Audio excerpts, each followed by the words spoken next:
इस वक्त हमारे साथ बातचीत के लिए उत्तर प्रदेश सरकार में मंत्री गिरीश चंद्र यादव जी मौजूद है। सर, लगातार उत्तर प्रदेश में अभी 2 दिनों तक अधिवेशन और राष्ट्रीय सम्मेलन चला है, जिसमें अखिलेश यादव ने दावा किया है कि अगर भारतीय जनता पार्टी के सामने कोई पार्टी है चुनौती देने के लिए तो वो सिर्फ समाजवादी पार्टी है, चूंकि बीजेपी झूठ बोलकर सत्ता में आई है।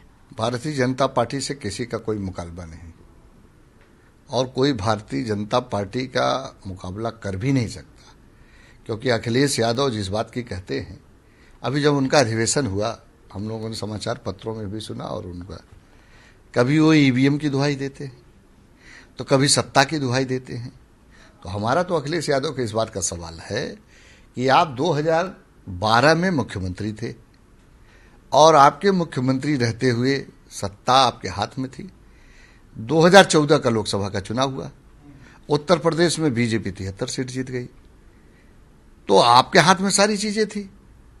तो उनको जनता चूंकि नकार चुकी है, तो कभी ईवीएम का दोष तो कभी जो है सत्ता का दुरुपयोग का दोष बताते हैं। लेकिन जब वो सत्ता में थे तब क्या वो सत्ता का दुरुपयोग नहीं हुआ था? क्या दुरुपयोग किए थे क्या? फिर भी उनको परिणाम नहीं है, क्योंकि जनता असली बात को जानती है। जनता इस बात को स्वीकार करती है कि प्रदेश का हित, देश का हित भारतीय जनता पार्टी जो संगठन है, जो काम कर रहा है, वही कर सकती है। इसलिए जनता भारतीय जनता पार्टी पर विश्वास व्यक्त कर रही। लगातार चुनाव आप देख लीजिए, 2014 का चुनाव हुआ, 2017 का चुनाव हुआ, 2019 का चुनाव हुआ, 2022 का चुनाव हुआ। तो अब अखिलेश यादव के पास और कोई रोना नहीं है।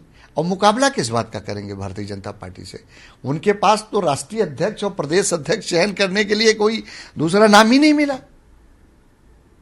खुद राष्ट्रीय अध्यक्ष हो गए और खुद जो 2-3 बार से प्रदेश अध्यक्ष थे उनको प्रदेश अध्यक्ष बना दिए। तो क्या कैटेगरी थी? कौन सा परफॉर्मेंस था? पार्टियों में तो इस बात को देखा जाता है परफॉर्मेंस क्या है, तो परफॉर्मेंस तो कोई आया नहीं। समाजवादी पार्टी के 4 चुनाव लड़ी, चारों चुनाव में कोई परफॉर्मेंस रहा नहीं, फिर भी इनके पास अब कोई आदमी है ही नहीं, तो इस कोई चीज का मुकाबला नहीं कर सकते। भाजपा का कोई मुकाबला नहीं कर सकता। अखिलेश यादव ये भी आरोप लगा रहे हैं कि उत्तर प्रदेश में भारतीय जनता पार्टी की सरकार ने कोई काम नहीं किया है, चाहे स्वास्थ्य की बात कर ले, कानून व्यवस्था की बात कर ले, किसानों की बात कर ले, सब जो है। अखिलेश यादव को ये बात समझना चाहिए। मुझे लगता है कि अगर वो देखना चाहे तो जाके प्राथमिक स्कूलों की तस्वीर देख लें। उनके जमाने में क्या थी और भारतीय जनता पार्टी के जमाने में क्या थी। उन्होंने होमगार्ड वाला ड्रेस दिया था ये, और वो स्कूलों की जो दशा थी उसमें न तो शौचालय की व्यवस्था थे, न तो पंखे की व्यवस्था थी, न तो मतलब किसी तरह से विद्यार्थी के बैठने की व्यवस्था थी। आज ऑपरेशन कायाकल्प के माध्यम से पहले हम लोगों ने 14 पैरामीटर्स, फिर 19 पैरामीटर्स पर काम करके स्कूलों की तस्वीर बदला है। आज गांव के अभिभावकों में ये विश्वास पैदा हुआ है कि वो प्राथमिक स्कूल में लड़कों को भेजने के लिए भेज रहे हैं पढ़ने के लिए। उनके जमाने में प्राइमरी स्कूल में पढ़ने के लिए अभिभावक भेजता नहीं था अपने बच्चे को। ये परिवर्तन है। स्वास्थ्य की बात अगर वो करते हैं तो वो जरा इस बात को देखें, उनके जमाने में कितने मेडिकल कॉलेज बने थे और हमारी भारतीय जनता पार्टी के समाज में कितने मेडिकल कॉलेज बन रहे हैं। यदि हमारी सरकार ने इस बात को तय किया हर जिला में एक मेडिकल कॉलेज होगा, और उसके तहत हमने काम प्रारंभ कर दिया है। चाहे पीपीपी मॉडल पे भी करेंगे या सरकार की व्यवस्था से करेंगे।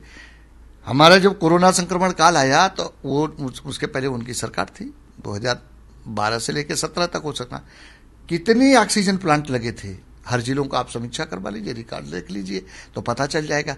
लेकिन आज सरकारी अस्पताल जितने बने हैं हर जगह ऑक्सीजन प्लांट लगे हैं। सुविधा, एडवांस लाइफ सपोर्ट, एम्बुलेंस हमारी सरकार ने दिया है कि गंभीर ऐसी बीमारी हो जो एक दूसरे से किसी को अगर कहीं ले जाना हो तो वो उसमें सारी व्यवस्था हो और उसके तहत ले जाए। तो ये बहुत बड़ा परिवर्तन है, हर क्षेत्र में परिवर्तन है। वो जो अखिलेश यादव को दिखाई नहीं देता, वो एक एक्सप्रेस वे बात करते हैं। हमारी सरकार ने 5 एक्सप्रेस वे बनाए, तो ये परिवर्तन उनको नहीं नजर में आता। ये बहुत बड़ा परिवर्तन है, और परिवर्तन है आज गांव के किसान के लिए। हमारी सरकार ने किसान सम्मान निधि दिया है, किसान फसल बीमा योजना दिया है, किसानों की जो है कि मृदा परीक्षण की स्कीम दिया है कि वो कितनी खेती, कितना खाद डालें, कितना बीज डालें, किसकी उपज दुगनी हो, उनका समर्थन मूल्य हमारी सरकार ने घोषित किया। तो ये बहुत काम किया है सरकार ने, तो इसीलिए तो जनता भारतीय जनता पार्टी को वो स्वीकार कर रही है और उनको नकार रही है कि वो हर समय नकारात्मक बात करते हैं। तो अखिलेश यादव के पास अब कोई मुद्दा नहीं है, और अखिलेश यादव पहले अपने घर में संभालें, अपने चाचा को संभालें, अपने परिवार को संभालें। भारतीय जनता पार्टी से उनका कोई मुकाबला है ही नहीं। ओपी राजभर और अखिलेश यादव की तल्खियां लगातार बढ़ती जा रही है।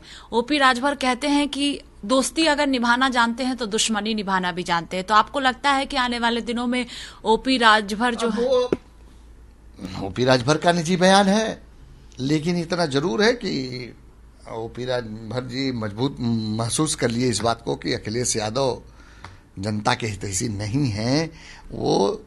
उन्होंने उनका इसीलिए साथ छोड़ा। मुझे लगता है कि वो समझ गए कि जनता इन पर विश्वास नहीं व्यक्त करती, जनता इनके साथ अब नहीं है, तो इसलिए जो है वो उनसे अलग हो गए हैं। अब अलग वो अपनी पार्टी की विचारधारा को लेकर जन जागरण अभियान चला रहे हैं। देश में चलाने का सबको राजनीतिक दलों का अधिकार है, इसलिए वो कार्यक्रम चला रहे हैं। इससे हटकर एक सवाल आपके मंत्रालय से जुड़ा हुआ है, चूंकि आपके पास खेल मंत्रालय है। ऐसे में आने वाले दिनों में उत्तर प्रदेश में खिलाड़ियों को क्या सुविधाएं आपका मंत्रालय? जो नेशनल गेम गुजरात में आयोजित हुई है, माननीय प्रधानमंत्री जी ने उद्घाटन किया है, और हमारे उत्तर प्रदेश से कुल मतलब कहा जाए कि खेल संघों से कोचेज और हमारे खिलाड़ी को लेकर कुल 462 लोग गए हुए हैं, और उसमें 404 खिलाड़ी हैं, कोचेज और खेल संघों को छोड़। तो एक तरह से ये कहा जाए कि पहली बार माननीय मुख्यमंत्री जी ने अपने सरकारी आवास पर बुलाकर उनको सम्मानित करके उनको भेजा है। और अभी तक हमारे जो प्रतिभाग करने के लिए खिलाड़ी जाते थे, स्लीपर क्लासेस की व्यवस्था थी रेल में, माननीय मुख्यमंत्री ने 3 टायर की व्यवस्था किया है, उनको एसी में जाने के लिए सुविधा दिया है। और मुझे लगता है कि बहुत ऐतिहासिक कदम माननीय मुख्यमंत्री जी ने उठाया खिलाड़ियों के लिए। और उत्तर प्रदेश में खिलाड़ियों के इंफ्रास्ट्रक्चर डेवलप, उनके लिए जो भी आवश्यकता होगी, माननीय मुख्यमंत्री जी का इस बात पर पूरा मार्गदर्शन रहता है, पूरा निर्देश रहता है। ये हर पहलू पर विचार किया जाए, उत्तर प्रदेश से खिलाड़ियों की प्रतिभाओं को निकाला जाए। बहुत शुक्रिया बातचीत के लिए। कैमरा पर्सन राहुल के साथ स्वाति पाठक, भारत समाचार, दिल्ली।